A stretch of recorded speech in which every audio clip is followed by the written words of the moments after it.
തിരുവനന്തപുരം പാറശാല താലൂക്ക് ആശുപത്രിയിൽ കാലാവധി കഴിഞ്ഞ മരുന്ന് നൽകിയെന്നാരോപിച്ച് പ്രതിഷേധ മാർച്ച് നടത്തി ഡിവൈഎഫ്ഐ. കഴിഞ്ഞ ദിവസം ചികിത്സയ്ക്കെത്തിയ തളച്ചാൻവിള സ്വദേശിയായ 3 വയസ്സുകാരിക്കാണ് ട്രിപ്പിടാൻ കാലാവധി കഴിഞ്ഞ മരുന്നുകൾ നൽകിയത്.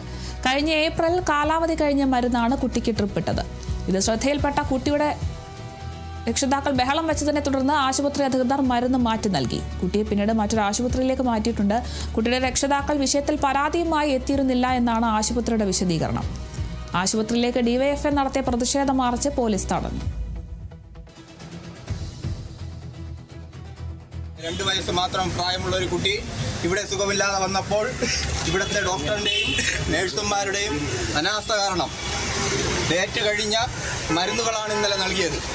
ആ മരുന്നുകൾ കഴിക്കുന്നതിനെ തുടർന്ന് ആ കുഞ്ഞിന് ചില ശാരീരിക വിഷയങ്ങളുണ്ട്, അസ്വസ്ഥതകൾ ഉണ്ടാവുകയും അതിനെ തുടർന്ന് ആ കുട്ടിയെ ഇവിടെ നിന്ന് മറ്റൊരു ഹോസ്പിറ്റലിലോട്ട് മാറ്റുകയും ചെയ്തു. ഈ ആശുപത്രി ഈ രീതിയിലാക്കിയത് ഇവിടുത്തെ ബ്ലോക്ക് പഞ്ചായത്ത് നേതൃത്വം നൽകുന്ന കോൺഗ്രസ് ഭരണസമിതിയാണ്. കഴിഞ്ഞ 10 വർഷക്കാലം നല്ല രീതിയിൽ പ്രവർത്തിച്ചു കൊണ്ടിരുന്ന കേരളത്തിലെ പൊതു ആരോഗ്യ രംഗത്തെ തകർക്കുന്ന രീതിയിലാണ് ഇപ്പോൾ നിലവിലുള്ള RSSകാരനായ വി ഡി സതീശൻ നേതൃത്വം കൊടുക്കുന്ന കേരളത്തിലെ ഗവൺമെന്റ് നടത്തുന്ന പ്രവർത്തനങ്ങൾ.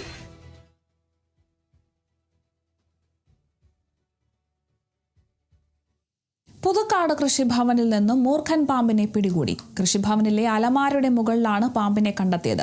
രാവിലെ